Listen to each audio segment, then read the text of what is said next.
Mastro, and welcome to my YouTube channel. Today we're going to look at the chart of Andrew Carnegie, very famous billionaire and philanthropist in the 1800s, early 1900s. If you look to the eastern horizon when he was born, you would see the constellation associated with Libra rising at 20 degrees. Any planets that are within 5 degrees of that 20 degrees have a lot of impact in the chart, like Moon, like Jupiter, like Mars, and even Venus. So first we're going to look at how the planets are operating, and then we'll look and see how when the planets are operating, because not everything happens all at once. And then we'll talk about what could be done to strengthen the chart. So first we're going to look and see where the Multikona signs are. We focus on the Multikona signs. Many planets rule two signs, like Venus rules Taurus and it rules Libra, but we focus on Libra as the Multikona sign. Venus is all about relationships, and so is Libra. So the Multikona signs are 1, 4, 5, 6, 7, 9, and 11. So wherever these Multikona signs fall, that's what that person is going to learn about in this lifetime. So each of these houses represents some aspect of our life. So let's look at the Multikona signs. So we have the first sign of Aries, ruled by Mars, in the house of partnerships and mergers and contracts. He's learning all about that in the success of his business. Then we have the fourth sign of Cancer in the 10th house, ruled by Moon. Career, big focus on career in this lifetime. Then we have the fifth sign of Leo, ruled by Sun, in the 11th house of income, gains. Then we have the sixth sign of Virgo in the 12th house of losses, expenses. And so Mercury rules Virgo, and any Multikona sign that falls in the 6th, the 8th, the 12th, the Dustan at challenging houses, becomes challenging or malefic in this chart for Libra. So Mercury, along with Rahu and K2, are the malefics in the chart, and they can cause harm in the transit chart or the birth chart, or if they are conjunct or aspecting within 5 degrees. So learning about losses, expenses, separations, and how to separate his personality to be a very powerful salesman. Then we have the seventh sign of Libra in the first house. So this is learning about creating a very powerful magnetic personality, sales personality. Name, fame, identity, longevity, health is also considered in this first house. And then we have the ninth sign of Sagittarius, ruled by Jupiter in the house of entrepreneurial success, business success. Then we have the 11th sign of Aquarius, ruled by Saturn in the 5th house of investments, hugely involved in investments. So let's look and see how the planets are operating. A Sun is at 8 degrees. And it's right here. Now he has a big concentration of planets in the house of wealth. So big focus on wealth and continuation of the marital bond. That's also part of this second house. Now, Sun is afflicted by K2. It's within 3 degrees. However, he is doing remedies for K2, Rahu, and Mercury throughout his life, helping children, helping those who cannot help themselves through charities, helping religious organizations. So it just gives a spiritual influence on his income, his gains, which he gave mostly away to charity. So The sun gave him independent leadership skills, and it is what's considered a dawn yoga, contributing to his status as a billionaire. So you have the ruler of the second house of income in the wealth house.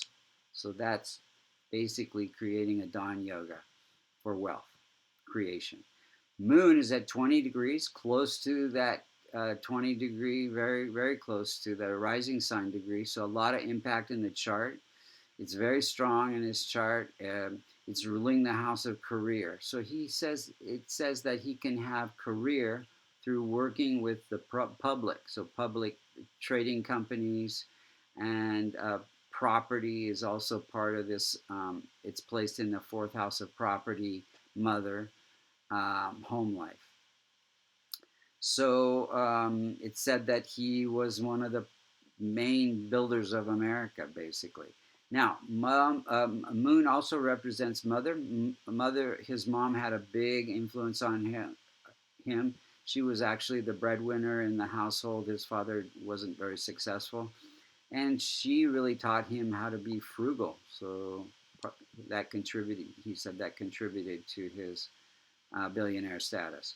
Mars is ruling the house of partnerships.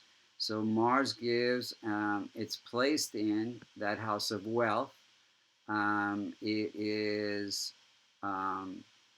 giving ambition, drive, desire for wealth, and through partnerships, mergers, acquiring other companies, contracts. Then we have Mercury's at 20 degrees, again close to the most effective point. It is malefic, so it is causing some challenge to the first house and the partnership house. However, he is doing charities for children, building libraries and universities. So it's not creating a lot of issues in his life. It can, from time to time, it caused some bronchial issues. I think he died of bronchial pneumonia and skin issues. Those are associated with Mercury, especially this is the body, the face, the health. So it could cause some issues there later in life. Then we have, and then it's ruling this house of the 12th house. 12th house has to do with charities, philanthropy as well. So, and I think Mercury gave him the ability to step outside of himself and have this very powerful salesman, magnetic, persuasive speech, Mercury speech, to promote his business dealings, buying and selling and merging. Then we have Jupiter's at 23 degrees, again close to the most effective point, again very, very strong in his chart. Creating, it's ruling the house of entrepreneurial success, placed in the house of good fortune, government, belief systems, religion. So I think his religion, his belief systems had a big influence on him. He was very much an activist, anti-colonial type of effect on government, very much for peace and supporting of religion. And it aspects the house of investments, the fifth house. So again, creating some kind of a dawn yoga there, the wealth yogas. He attributed his wealth to first part of his life having a good education, second part of his life creating a wealth, the third part of his life, giving that wealth to charity and having a very positive attitude. Those are part of that Jupiter being in the house of having a strong belief system for success. Venus is also at 23 degrees, very strong. See, I had a lot of strong planets, very well placed and strong. So Venus is at 23 degrees, close to the most effective point, having a lot of influence on his strong, powerful, magnetic personality. And this is also a dawn yoga. So having the first house ruler in the second house of wealth. That's also a Dawn Yoga. Saturn is exalted and very strong, so most of his planets were pretty strong. So here we have Saturn in the first house of name and fame, and ruling the house of investments, children, education. So giving to universities, helping children, and having this powerful influence on investments to be successful. Investments in iron, steel, and coal, which all are represented by significator of Saturn. Hard work and discipline, all of that.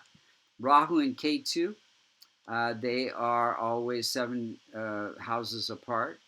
Rahu's in the 8th house. The 8th house has to do with death-like experiences on one hand, but windfalls on another hand, and looking into the deeper meaning of life. So he was religious, and so had desire for a religious nature, also desire for windfalls, and then K2 here, giving insights into creating wealth.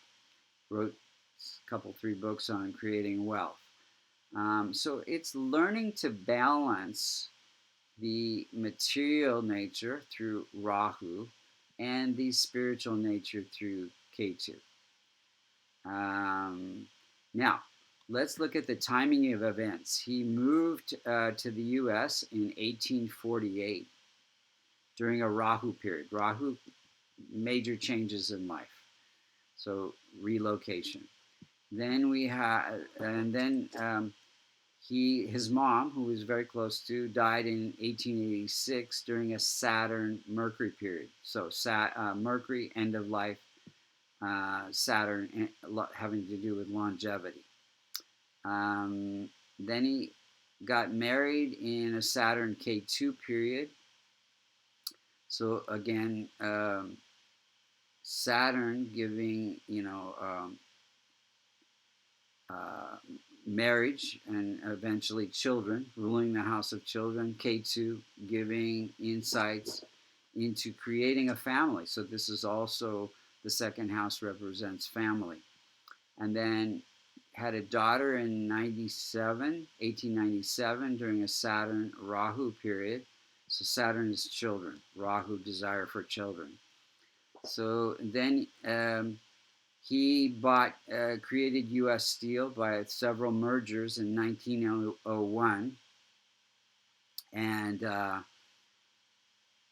that was during a Mercury period. So Mercury, again, so Mercury can pull things apart or bring things together. So Mercury, even though it can be challenging, he used it to bring things together in these big mergers, creating huge conglomerates.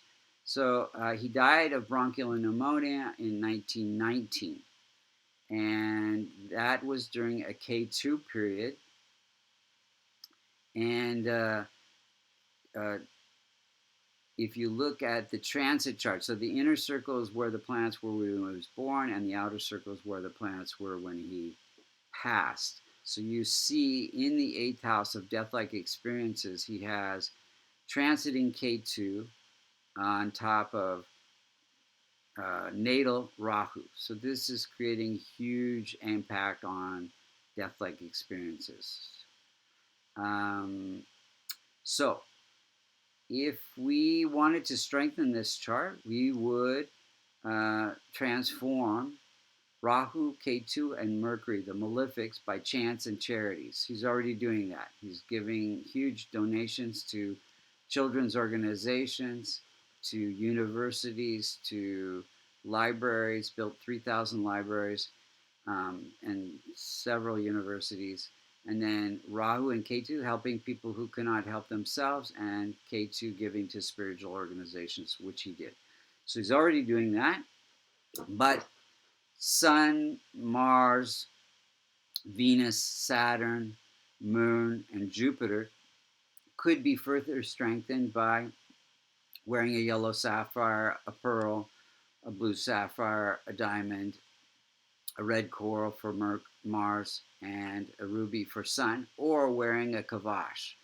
And those are available on our website. They're called 5G protective pendants, and they contain the Devata yantras for these planets. So that could have been a powerful influence for him, although he was extremely successful, especially from 1864. I think he made his first millions, right around that time when he was 30, and then all the way through, this huge dasha periods of Jupiter, Jupiter Saturn, Jupiter Mercury, etc. Huge gains by all these different mergers during that time. So if you are interested in getting a Vedic astrology reading, you can go to vastucreations.com and look under services, and you'll see astrological readings. Because you can see this type of transformation Vedic astrology is very, very insightful, very accurate. It will really help you understand where you've been, where you're going, and what remedies you can use to channel the planetary energies that are happening and coming in your life. And if you'd like to learn how to do transformational Vedic astrology, you can go to American Institute of Vastu.com, and there's a level 1 for learning the principles of Vedic astrology, and a level 2 for going deeper into any type of possibilities that readings could come up with, and you actually get certified during level 2 by doing a few readings for people and sending them to me. So thank you again for listening.